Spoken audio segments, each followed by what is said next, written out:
Good afternoon, hello, it's Daniel, this is the TriathlonDan YouTube channel, and today you join me from Tenby North Beach. That is Goscar Rock, that is Andrew Horsfall-Turner, that is my friend James, and today we're here for, well, I'm here to observe, but these guys are going to be having a bit of an experience out there.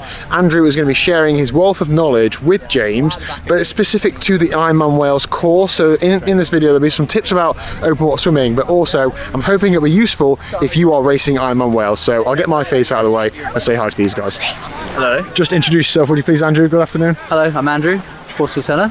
Anything else you want to know about me? What do you do for a living? I race a bit of triathlon. Yeah. I do some triathlon coaching with a company called RAS.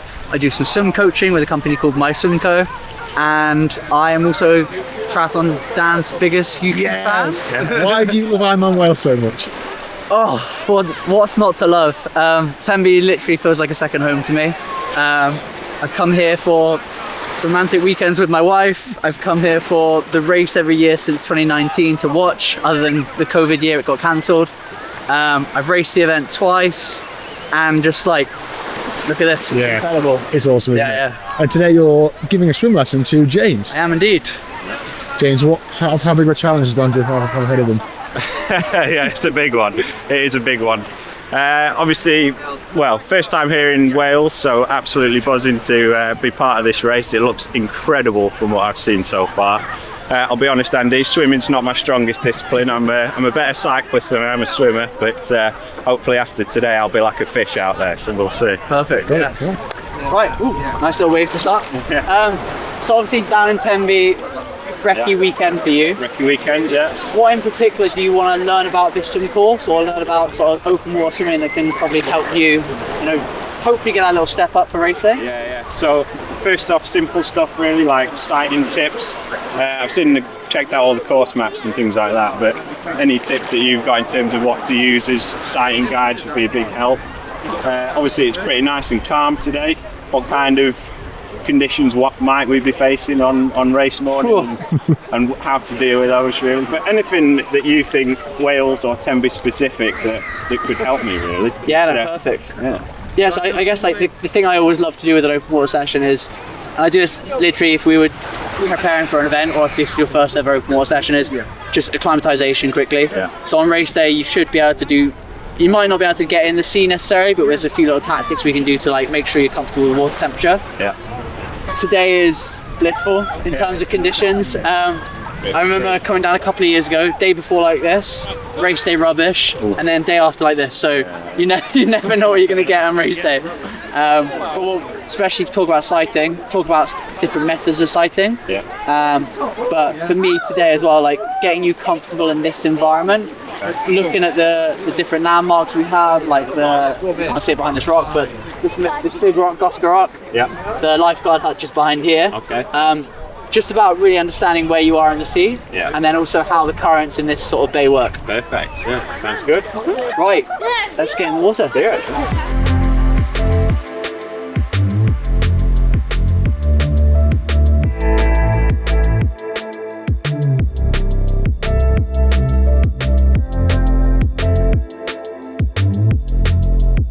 It's those people that don't sight for 50, 60 strokes. They're the ones that end up swimming off course. Whereas if you're always sighting every 10 strokes, you can't ever go that far. I have to disagree. One of my friends I swim with, Andy, says if you just follow everyone, they can't all be wrong. Is that not okay? You might pick the one person that is terribly wrong. Don't follow me. People as well tend to swim, and we're going to do this in a second. Some people tend to swim horribly, like unstraight, and they'll like slightly weave to the left or right. And if you do like 50 strokes and you're 5 degrees to the left, I tell you what, you can go a long way off course. We've seen some Strava maps, haven't we? Okay. Oh, the course is long. The course is long. No, you can't bloody swim straight. Most courses are long, to be fair. So what have you been through so far then? So we just started off really basic. So we did a little bit of acclimatization.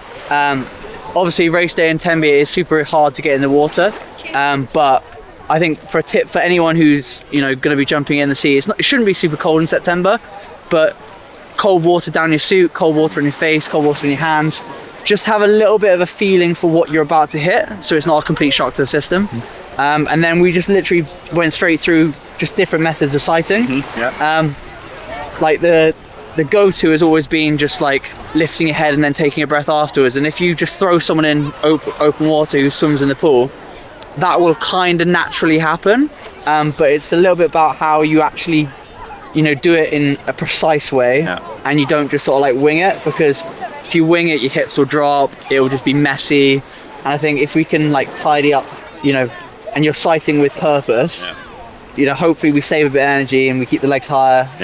I think that for me that's a big win. Yeah, it's definitely useful having like a few different ways of sighting, because obviously we do most of our swimming in the pool, and then I don't know about you, Dan, but when I go open water swimming, it's in a perfectly smooth lake. Like when you get a bit of wind, there's a bit of chop on there, but I've seen some swim videos in Tenby where it's wild out there, so just to have a few different ways of doing it, it's hopefully that'll help on race day, hey? Yeah, for sure. Yeah. What about James' actual swimming? What have you picked up so far? We haven't gone to that yet. Okay, right. Got it. We're gonna have a little look at the mechanics of it. I think ultimately it's only a month to race day, so we don't want to do anything that's gonna like completely change like how he swims. I think if we were 12 months out for a race, we could probably dissect the stroke a lot more. Okay. But I think there's a couple of little tips I can give you around propulsion and like how you're really gripping and holding the water that could be quite beneficial. Yeah, nice. But yeah, we're not going to reinvent the wheel today. We're only a month out from race day. We're icing the cake. We're not making the cake. That's good. Yeah. Right. Almost like you do this for a living. Okay. Right. So what we'll do now is we are going to do. I'm going to give you a couple of tips on the stroke in a bit. Okay. But what I want to do now is a little bit on just how we put that in together and how you. I'm going to get you to follow me swimming. Okay. And I want you to basically, you want to sight regularly. Yeah. So when you're swimming on someone's feet, really useful to use alligator eyes because you'll see the bubbles from my feet kicking. Yeah. But also like if you lift your eyes up, you'll be able to see my cap or my feet or something like that. So it's really easy to sight up close. Okay. That's the first thing. And then actually I'm going to swim off course a little bit. Right. And I want you to have the awareness to know when to follow me and when not to. Right, okay. Because that's super important race day. Like you're gonna find some good feet out there, but you're gonna find some terrible ones too. And just having the like awareness of if we're on course or if we're going off course, that's super important. Just having a little look at your swim stroke before we finish up the session today. Yeah. And as I said earlier, I don't want to completely rip the stroke apart. There's just a few little things that I think we can just try and help to like boost your efficiency a little bit. Nice. So the first thing that I think we're losing is the last like 6 inches of the stroke. Right. So the tendency for a lot of athletes to do is you've extended, you've gone for a catch, you've pulled, and you kind of get to like where your hip is, and then you like want to get the arm out straight away. Okay.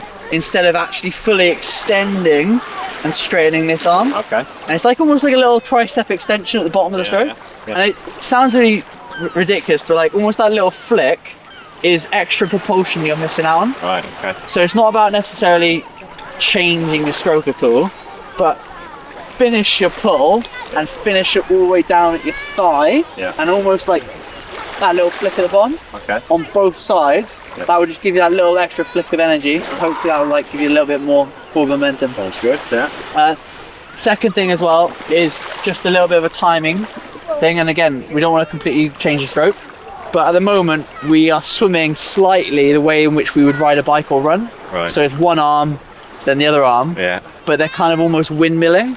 So like one arm's always here, one arm's always back there. We're kind of doing this. Right. Whereas swimming is much more of a front quadrant stroke. Okay. So we actually want to spend as much time with our arms above our head as much as possible. Nice. Because if we have the arms above the head, seesaw effect, the legs will be higher up at the back as well. Right. So, weight moment basically. So, and seaweed. It's the same sand I stacked it back in 2023. Oh, I wasn't going to mention it, Andrew. But now you mention it, there is a clip of that. My face is still on the sand. I think if you look closer. He told me that story as well. So, with this, all I want you to think about is just, have you ever done catch-up drill? Yeah. So, catch-up drill is kind of a love-hate thing. Some people love it, some people hate it. I haven't really got an opinion on it. Yeah. But what we don't want to do is we don't want to do catch-up. So we don't want to be catching the hand at the front. Yeah. What we do want to do is we do want to have a slight overlap of the stroke. So what I want you to think about is, as you're extending one hand, is trying to start the recovery of the arm a little bit earlier, and then as the arm comes up past the headline, that's your moment to pull. So we're getting this a little bit more of like almost like a overlapping, but we're not doing catch up. Okay. Yeah? That makes sense? Yeah, definitely. Yeah. So what we'll do is we'll just do a couple of little drills now. Yeah. Have a little play around with it. Not trying to reinvent the wheel. Yeah. We're just gonna have a little play around with it. Yeah. Less windmilling. Spin to win. Whoa! Is that Daniel Craig getting out of the water? If you're in the 35 to 39 age group, beware. First out of the water. Watch out, Ryan Sneak. No, that was really good. We just literally what we said to you guys before we jumped in the water. We played around with those two little focus points there. Yeah. And visually, I could see a massive improvement straight away. Yeah, it felt better. It felt less like challenging against the water, I guess. So a bit smoother. Yeah. So one thing we spoke about when we were out in the water was that for me, having that slight overlapping stroke is there's an element of correcting body position, helping you like keep the hips up nice and high. Yeah. And I think the second part to that is the hydrodynamic effect of having an arm out in front. Triathlon, we spend so much time and money on aero gains and bikes and stuff like that, but the biggest hydro gain you can get in the water is literally holding your arm out in front, because it just creates that like that position for the water to kind of go around your body. Yeah. Without that arm, you're literally just freeing your shoulders up to become resistance. Yeah, nice. So yeah, no, massive. Yeah, awesome. Thank you very much, Henry. Cheers, mate. Yeah, perfect. Yeah, good stuff. Awesome. Andrew, if people want to book you for swimming guidance, how do they do it and where do you do it? If you want to book, bit dizzy. If you want to book a swim session, I work with My Swim Co in Swansea. So if you check them out on Instagram, I think they are literally at My Swim Co on Instagram.